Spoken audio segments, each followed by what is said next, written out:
আমাদের উম্মতে মুসলিমার একটা স্বতন্ত্র পরিচিতি আছে। আমাদের পরিচিতি একটা হচ্ছে আমি বাংলাদেশি, এটা কিন্তু আমাদের প্রধান পরিচিতি না। আমাদের প্রথম এবং প্রধান পরিচিতি হচ্ছে আমি উম্মতে মুসলিমার একটা অংশ মুসলিম, এটা আমার প্রধান পরিচিতি। এটাকে বলে প্রাইমারি আইডেন্টিটি। কি বলে? প্রাইমারি আইডেন্টিটি, এটাই আমার পরিচিতি। এরপরে আমি বাংলাদেশি, এটা আমার সেকেন্ডারি আইডেন্টিটি।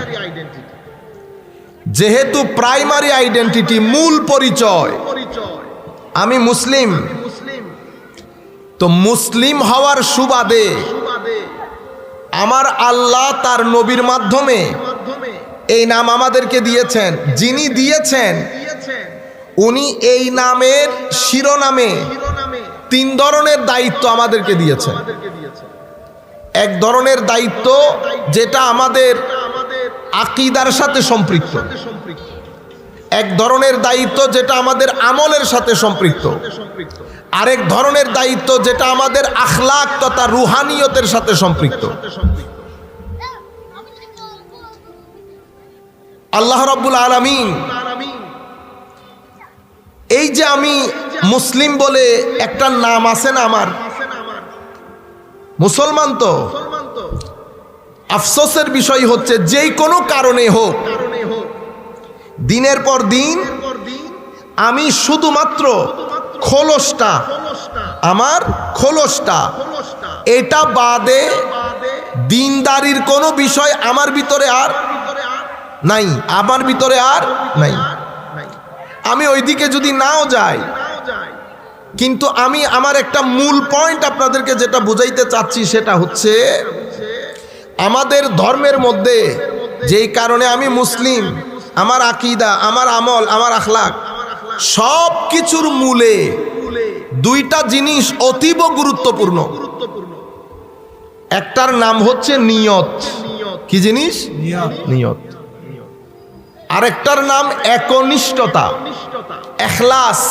একনিষ্ঠতা বলতে আমি এখন যেই কাজটা করছি সেই কাজটা শুধুমাত্র আল্লাহ এবং আল্লাহ রসুলের নিয়তে করা, আল্লাহ এবং আল্লাহ রসুলের নিয়তে করা। যদিও এটা বলতে অনেক সহজ, কিন্তু কাজটা করা এত সহজ না, করা এত সহজ না। অনেক জিনিস যেমন আমাদের থেকে আস্তে আস্তে উঠে যাচ্ছে, ঠিক সেই রকম আমাদের আমলের গ্রহণযোগ্যতার মূল যে নিয়ত, সেই নিয়তটাও আমাদের এখান থেকে উঠতে শুরু করেছে। আমি বক্তব্য দিচ্ছি, তো আমার নিয়ত কি?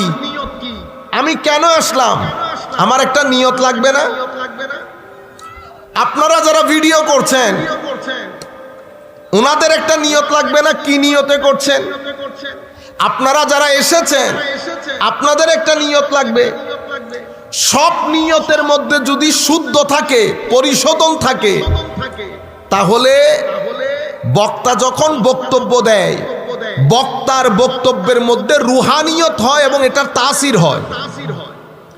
কিন্তু বক্তার বক্তব্য আমরা যখন কোনো জায়গায় আলোচনা করি আমরা বুঝতে পারি এখানে মাঝখানে কোনো ডিস্টার্ব হয়েছে কিনা।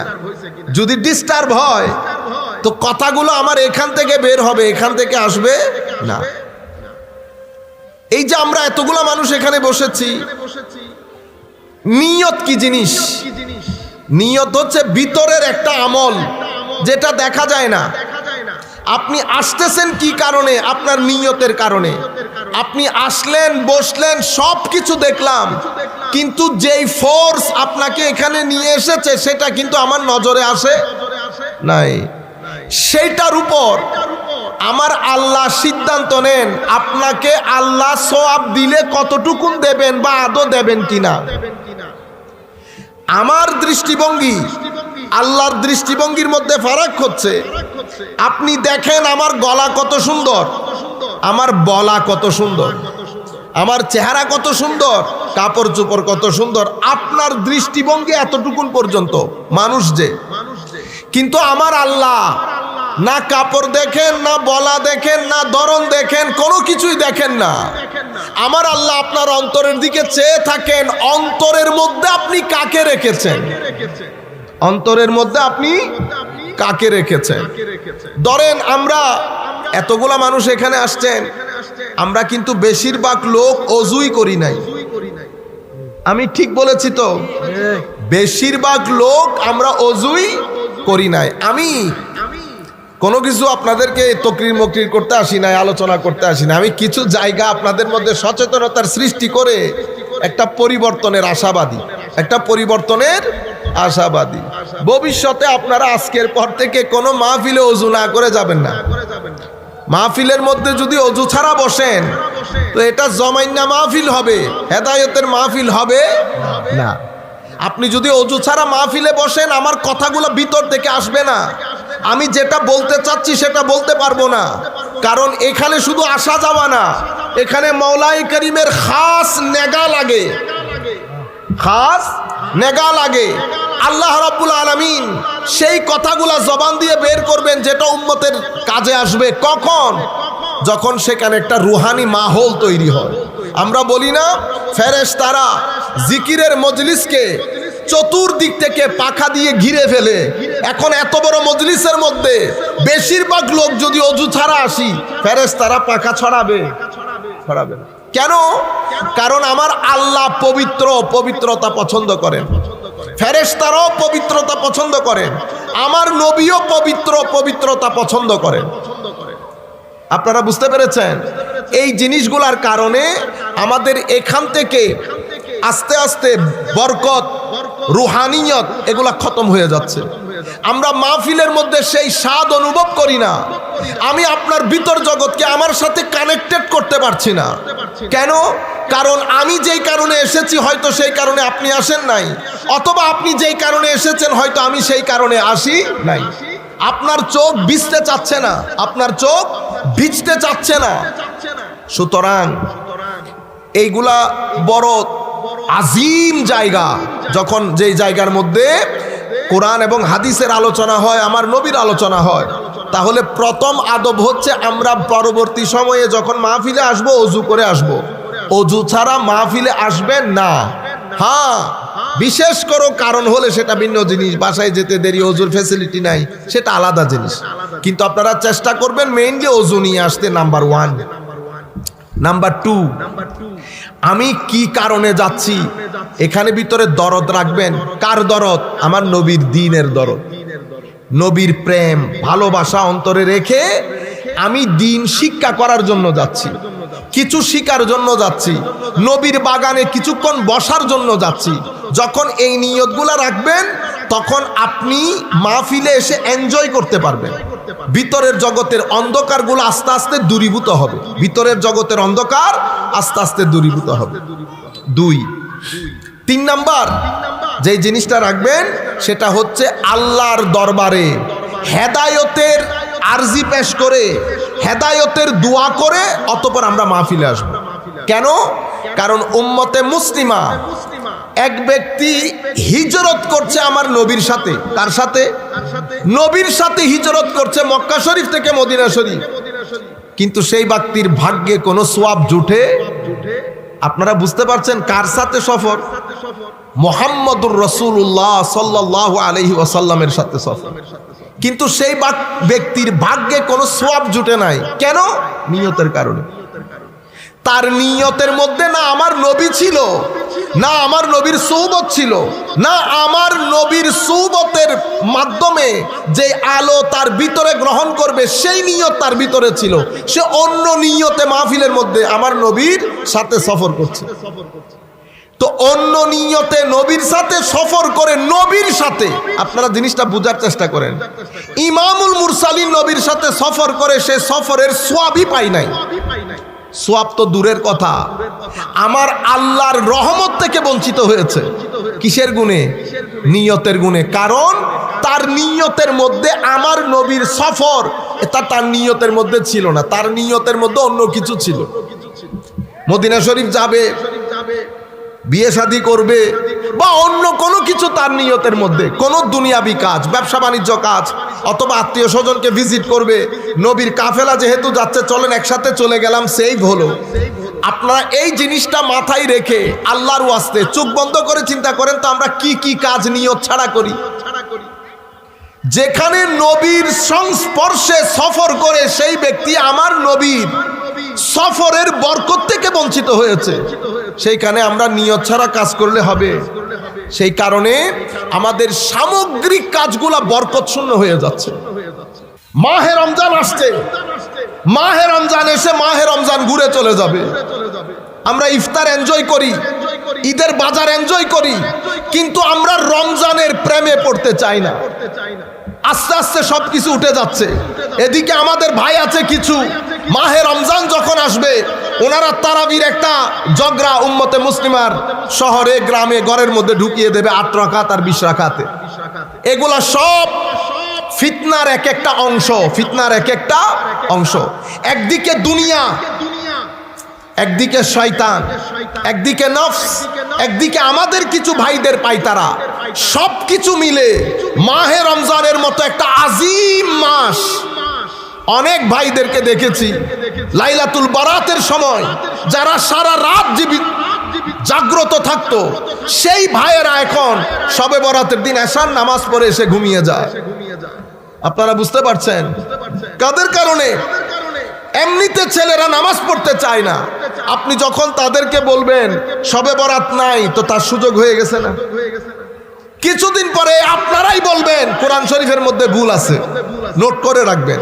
আমি এখন কথা যেটা বলছি সেটা লিখে রাখবেন।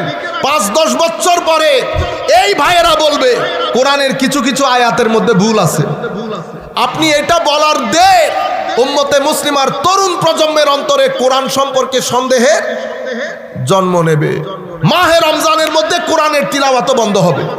এখন তো শুধুমাত্র তারাবি বন্ধ হয়েছে, তারাবির মধ্যে 8 রাকাত পরে একটা হুজুম, মনে হয় যেন বাইরে মসজিদের মধ্যে বোমা ফাটছে, সমানে বের হওয়া শুরু করে।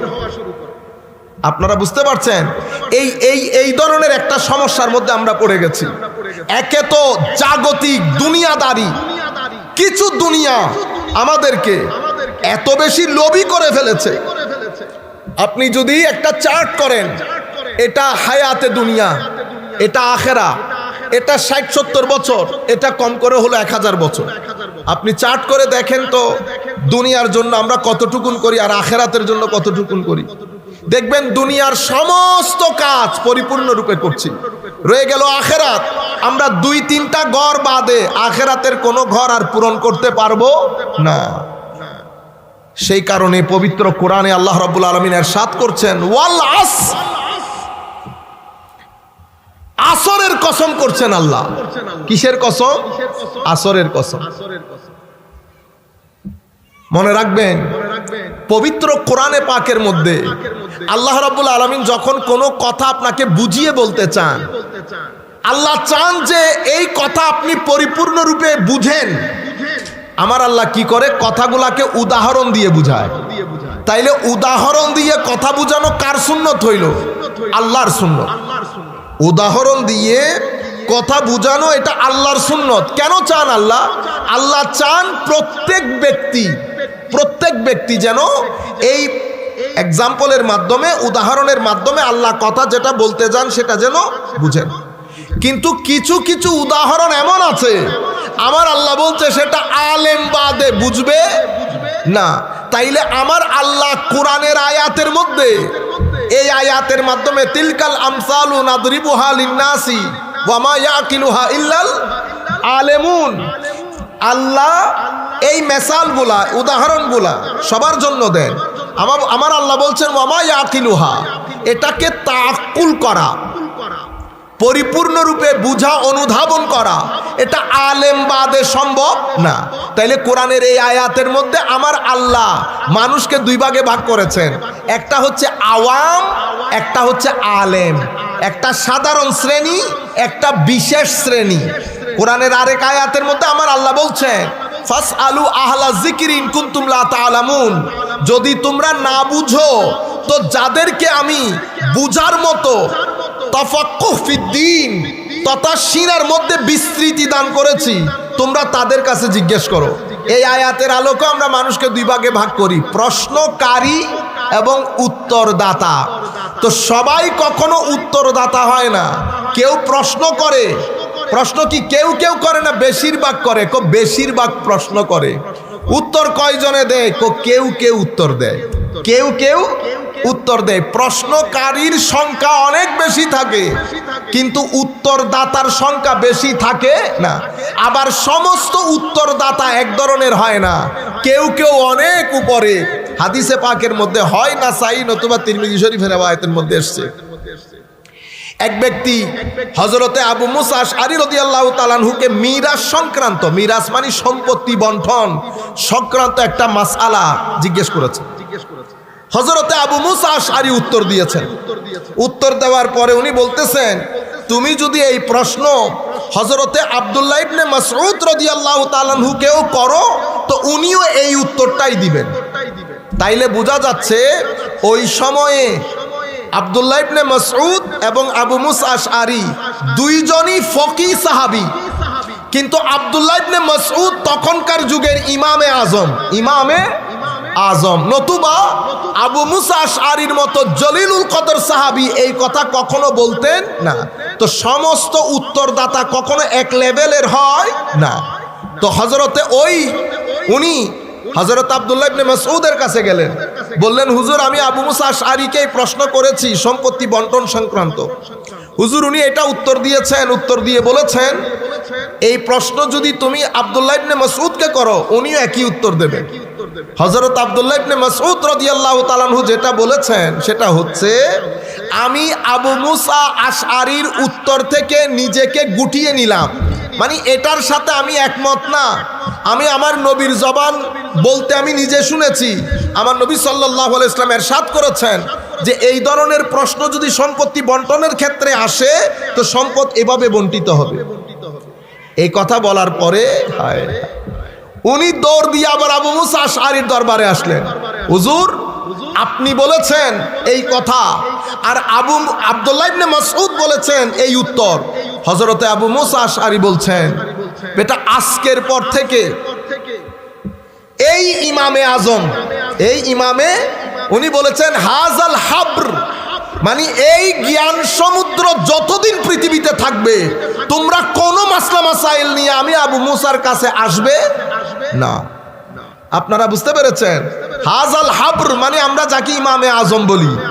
তো সাহাবায়ে কেরামের জগতের মধ্যে আব্দুল্লাহ ইবনে মাসউদ রাদিয়াল্লাহু তাআলা আনহু ইমামে আজমের ভূমিকায় ছিলেন। এত বড় জলিলুল কদর আমার নবীর সাহাবী, আমার নবীর সাহাবী। আমি আপনাদেরকে যে জায়গায় কথাগুলো বলতে চাচ্ছিলাম উদাহরণ দিয়ে কথা বোঝানো, সেটা আল্লাহর সুন্নত। পবিত্র কোরআনে সুন্দর সুন্দর উদাহরণ। আমার আল্লাহ কখনো পানির উদাহরণ দিয়েছেন, কখনো আগুনের উদাহরণ দিয়েছেন, কখনো মাটি দিয়ে উদাহরণ দিয়েছেন। আমি চিন্তা করলাম আল্লাহ আগুন পানি মাটির উদাহরণ কেন গুড়াই গুড়াই? পরে আমার মাথায় আসলো আল্লাহ মানুষ বানানোর সময় যে ইনগ্রেডিয়েন্টগুলো ব্যবহার করেছেন, ইনগ্রেডিয়েন্ট বুঝতেছেন?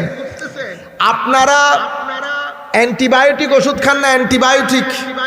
অ্যান্টিবায়োটিক ওষুধের মধ্যে লেখা থাকে এখানে কি কি উপাদানের ব্যবহার হয়েছে, সব লেখা থাকে। এই উপাদানগুলো আমিও পারবো না। ঢাকা বিশ্ববিদ্যালয়ের ভিসিকে যদি বলি, স্যার আপনি এত বড় শিক্ষিত মানুষ, ধরেন আপনাকে উপাদানগুলো দিলাম, আপনি এটার অ্যান্টিবায়োটিক তৈরি করে দেন, উনি কি জবাব দেবেন? উনি বলবেন আমি আমার ফিল্ডের মাস্টার, এই ফিল্ডের মাস্টার আমি নই। ঠিক আছে? আপনি দৌড়তে দৌড়তে যদি ঘুরাইতে ঘুরাইতে বাংলাদেশের সফল বিজ্ঞানী আমাদের ডক্টর শমশের আলী স্যারের কাছেও যান, উনিও কথা বলবেন একই। কিন্তু আপনি ঘরের কোনার মধ্যে আপনার ভাই আছে, ফার্মাসি পড়ছে, তারে যদি দেন, সেই যদি ভালো ফার্মাসিস্ট হয়, সে বিসমিল্লাহ করে 10 মিনিটের মধ্যে আপনার হিসাব মিলাই দেবে, এটা এতটুকুন, এটা এতটুকুন, এটা এতটুকুন, মিলা খান, কাজ হয়ে যাবে, অ্যান্টিবডি হয়ে গেছে, অ্যান্টিবায়োটিক। তো কিন্তু ওখান থেকে যদি কোনো কিছু বেশি দিয়ে দেন, অ্যান্টিবায়োটিক কি হবে? এটা বিষ হয়ে যাবে, বিষ। আমাদের মধ্যে অনেকে আছে পণ্ডিতি করে, ওই বাইরে থেকে আতর পাঠাইছে ভাইয়ের কাছে 10-12টা, তো উনি মাঝে মধ্যে মিক্স করেন। তো আমাদের মিক্স কি রকম এটা আমিও করি।